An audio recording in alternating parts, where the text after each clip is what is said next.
The PS5 is not the cheapest thing ever, but it is still an awesome console and a pretty big step up from the PS4. So should you sell your PS4 in order to buy a PS5? In this video, I'm going to answer that question. Let's do this. To begin with, it is of course obvious that in 99% of areas, the PlayStation 5 is a better console than the PS4, but a lot of people would argue that it simply is not worth the upgrade, or you should wait and stick to using your PS4 for now.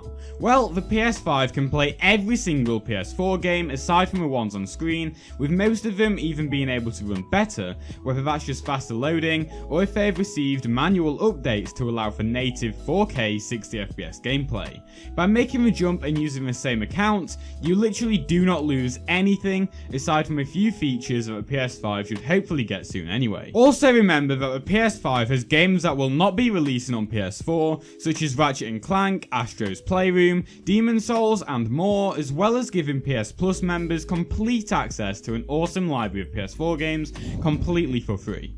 So overall, with all that information, the PS5 is certainly an upgrade, and if you go for the disc edition, your PS4 will be rendered somewhat useless. So my advice would be to sell it ASAP if you do not intend to use it elsewhere.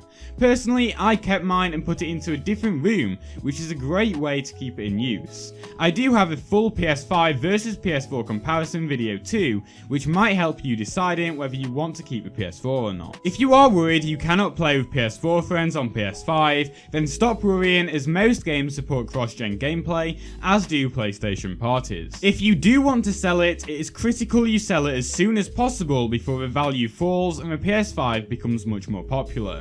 You won't be able to sell the console for the price you bought it for, of course, and you probably won't be able to get enough money from it for a PS5, but you could get a significant chunk towards that. I'd estimate anywhere between 50 to 75% of the cost of a PS5. My advice is that you clean the console thoroughly, clean the controllers, rebuild the database, and initialize the console so it is in the best condition possible, and you should also sell the controllers with it, any other accessories, as well as games you do not play.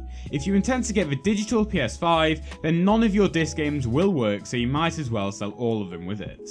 Make sure to take pictures of the console in good lighting straight after cleaning it. If you want to get the most back for it, your best bet is most likely selling on eBay, starting the listing as a bid and have it last for around a week. If you are selling a standard PS4 with a few high quality games, you could probably start the bid around $200 with a buy now price of around $300. For a Pro, probably add 50 or 70ish to these prices. Do note that I'm assuming you are selling some decent games alongside that with the controller, probably at least 3 or 5 decent games. The more accessories and games that you include, the more you can increase the price. You can get a great idea of what similar listings go for by filtering the eBay search results by sold. In conclusion then, if you have enough money to go ahead and buy a PS5, it would be an idea to consider keeping the PS4 in a different room, but if you need cash towards a PS5, selling a PS4 could provide up to 3/4 of that cost depending on what you sell, how you sell it, and which PS5 you buy. If this video helped you, then please hit the like button as a way to say thanks, as well as subscribe with notifications enabled to improve your PlayStation experience. Also, if you want to see proven tips to help you find PS5s in stock and at retail price, then click the video on screen now. Anyway, that's all from me in this video, and I'll see you in the next one.